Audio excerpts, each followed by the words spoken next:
The Lord is my shepherd. I have everything that I need. He makes me lie down in green pastures.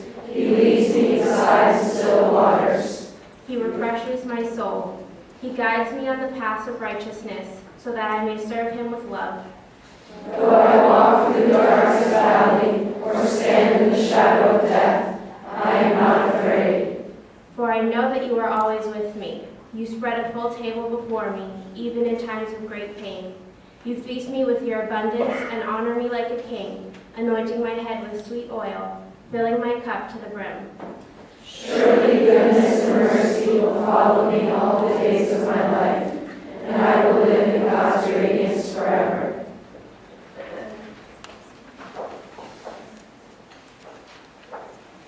You will see the words for the next piece that Reverend Gregory is going to chant on the back of your program.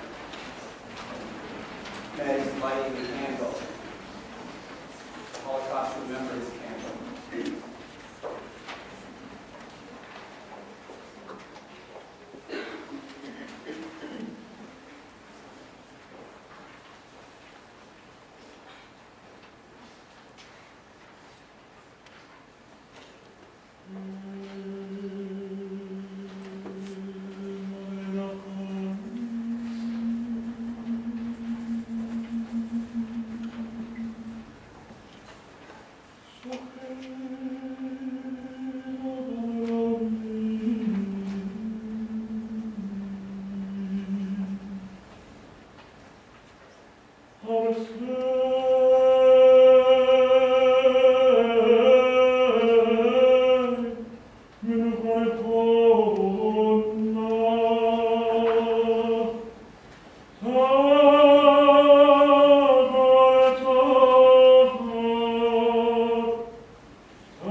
Exactly how everything was supposed to go.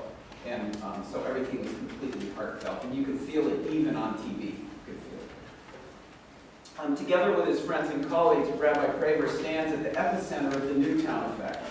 He effectively advocated before Connecticut and Washington lawmakers for sensible gun laws and mental health services.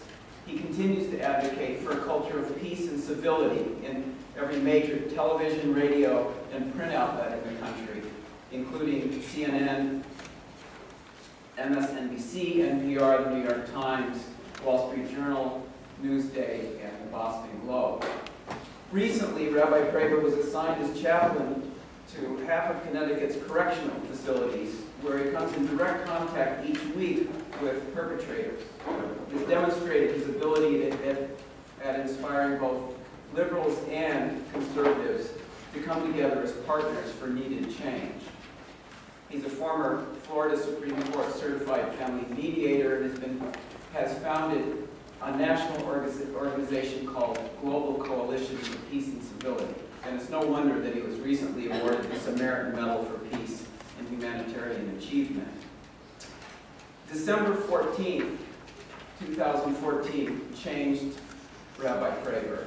He's now committed to transforming Newtown from the town of a tragedy into a bridge to a new and kinder world, bringing a well-reasoned, counterintuitive approach to achieving sensible gun laws and implementing educational programs in violent hotspots in America's cities. Rabbi Prager has trained in Israel for both the rabbinate and cantorate, which is, as you can see, he knows how to sing. And he has a great deal of formal training. And in fact, his title is Rabbi Hazan, and Hazan signifies his cantorial training. And before he did this in the 1980s, he was a college student at SUNY Purchase and Hebrew University. And we're fortunate to have him today because, as you know, this is Passover week, and this is one of the busiest weeks in the life of any rabbi, and we are very fortunate to have him with us this morning. Rabbi Prager. Thank you so very much.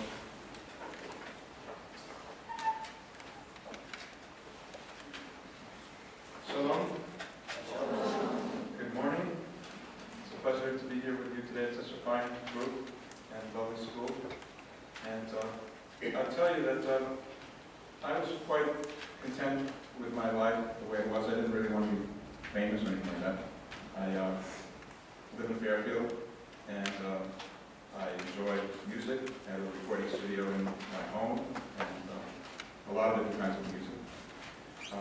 When I was very young, your age, I was very interested in the music of the American Indian.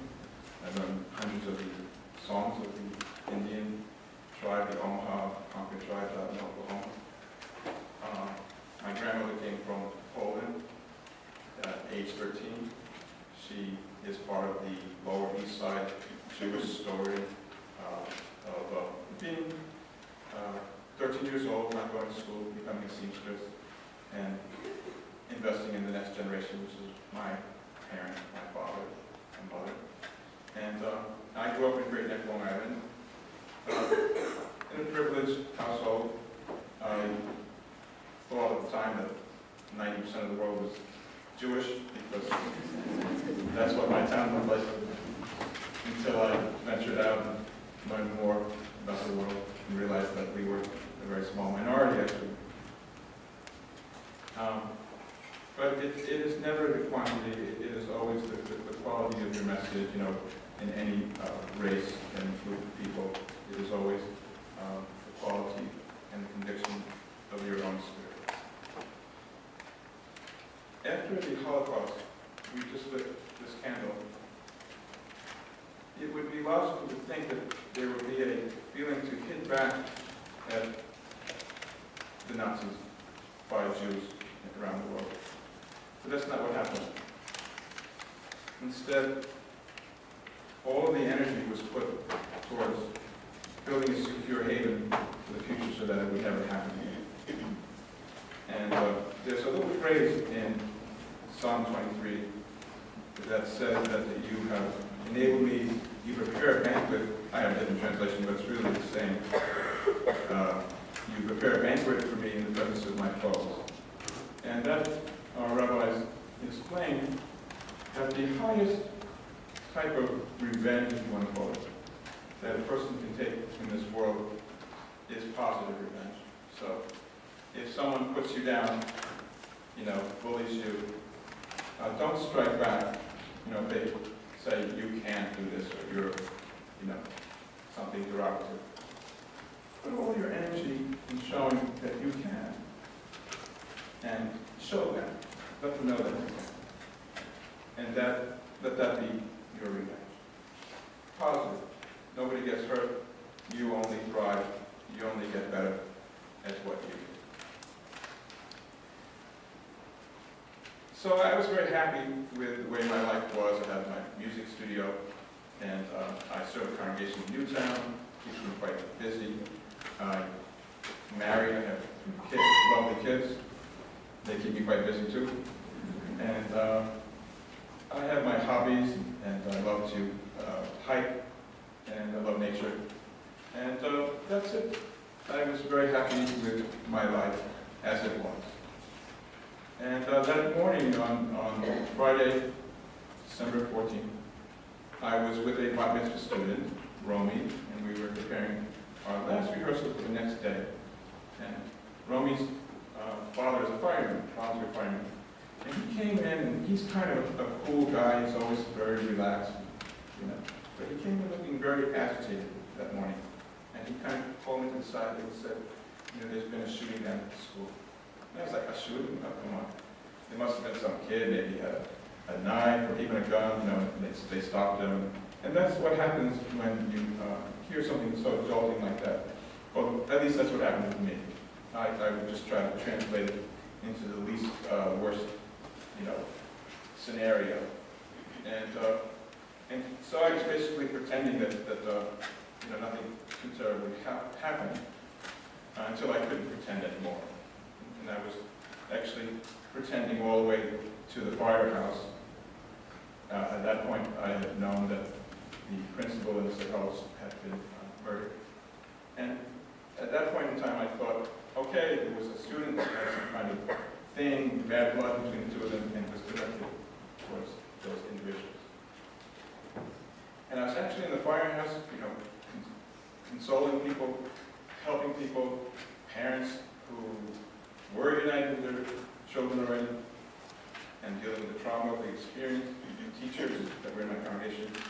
And then there was another room, parents that did not yet unite with their children, and ultimately they were the ones that found out that they would not be united with their children again.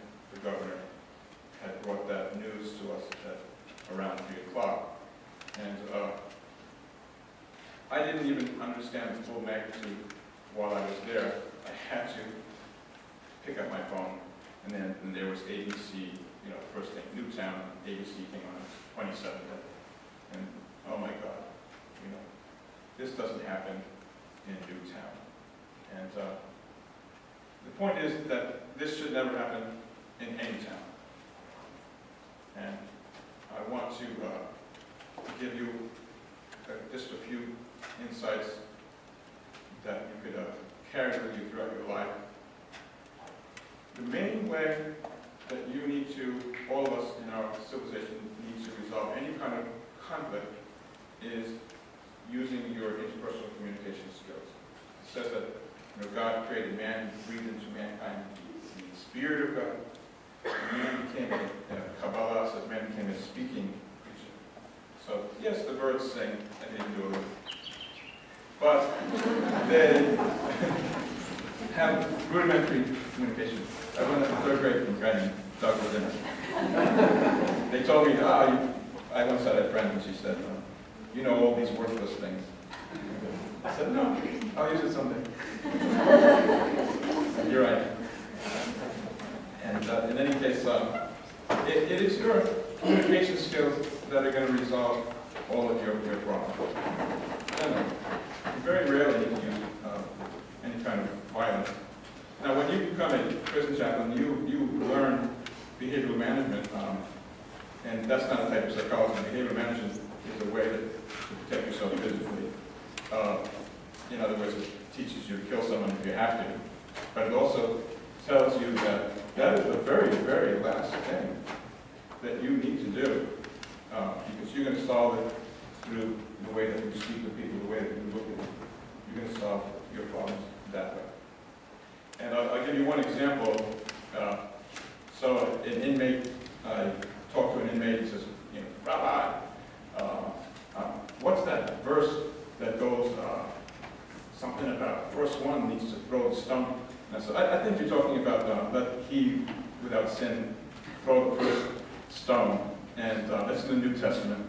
And he says, oh, he extends his hand. And he says, Rabbi, it's really nice to meet you. And then he does something strange. And he pulls his hand, my hand, very forcefully to his chest, kind of like holding me, you know?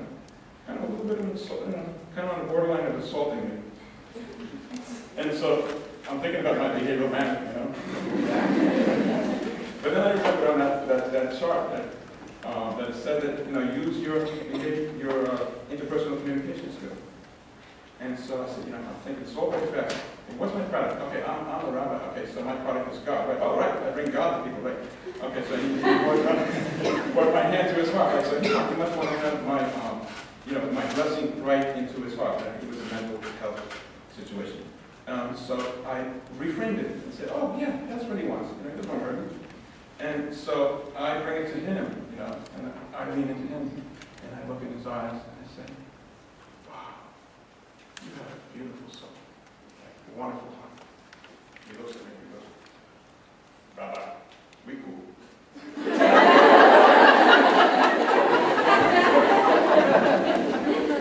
Did it work? It works, right?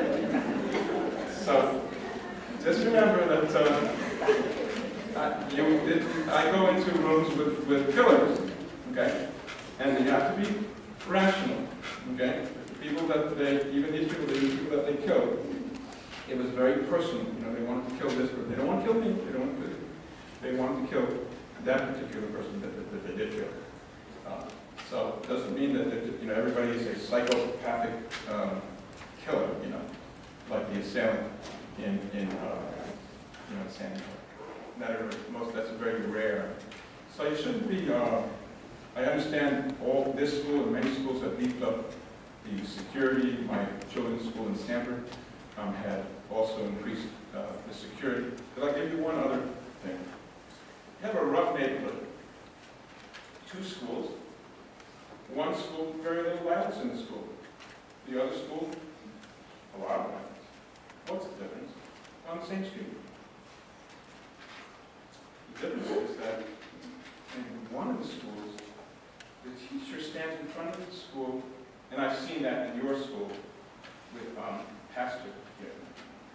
And Jimmy, good morning. How's your dog? Sally, did your grandma get out of the hospital yet? And so on and so forth. Acknowledging by name, acknowledging, some small talk, but yet thoughtful. And here's the theme, that all these preachers, there are people that have felt ostracized and pushed to the side.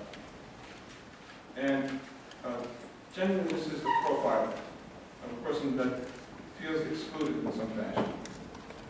Well, I'm not really sure, am I really here? Do they recognize me? And do they know that I'm here? Is this real? Life real?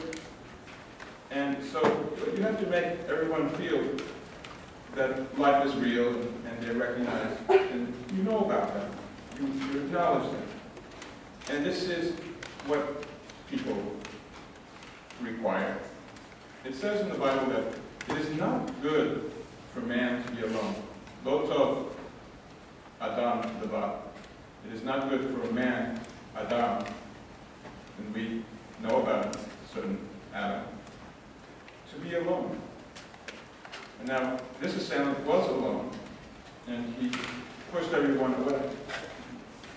And so, part of our mind thinks, well, the guy wants to be left alone. I have to respect his privacy. Who am I to intrude upon him?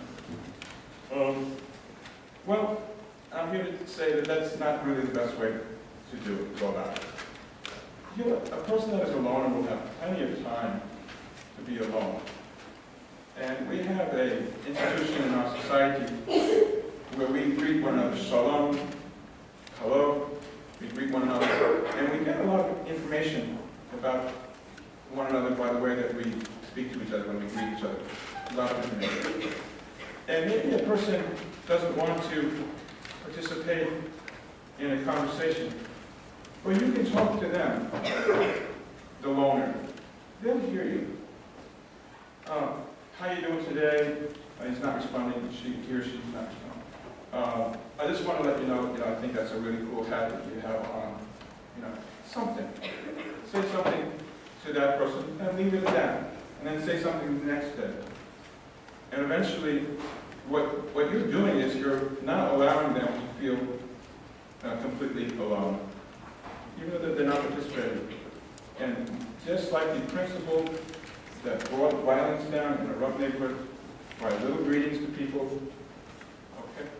You can do the same thing, and don't think that anybody likes to be ostracized. They don't. They just don't know how to come back again. We need to help them. Make sense? And so we can fortify our buildings. We can do all these different things. Make gun control and make guns less accessible and offer mental health counseling. But in the end, the most powerful thing is the way that we communicate with each other. So I could have been in a lot of trouble with that inmate, couldn't I have been? But so I went with it cool, right? And he realized that I wasn't any enemy of his. We went close to each other as human beings. And so that's how you resolve a problem. And I just make a quick mention, I don't want to go too long.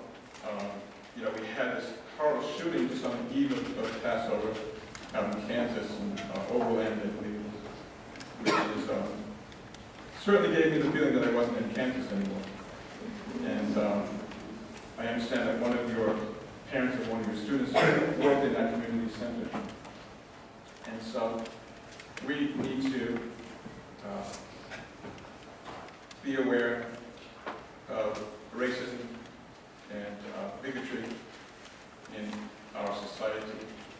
And we need to combat it through knowledge, through correct understanding. And we need to get our knowledge become informed mostly from people, person to person, because there's so much disinformation out there. And so whether it's about Muslims, whether it's about Jews, whether it's about Presbyterians, whether it's about Buddhists, whatever your group is, you need to meet the people. Aren't people the best source of information about who they are?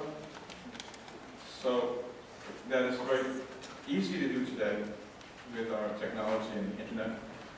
So don't be afraid of the world. Go out. If you have questions, meet the people themselves and form your opinions about the world from a direct encounter, not what this news outlet says or that news outlet says. Because everybody has an agenda. Be a free thinker and make up your own mind based on what you see and sense from your own experience. Once again, I thank you for this opportunity to speak with you and share our prayers with you this morning. Shalom and blessings to you.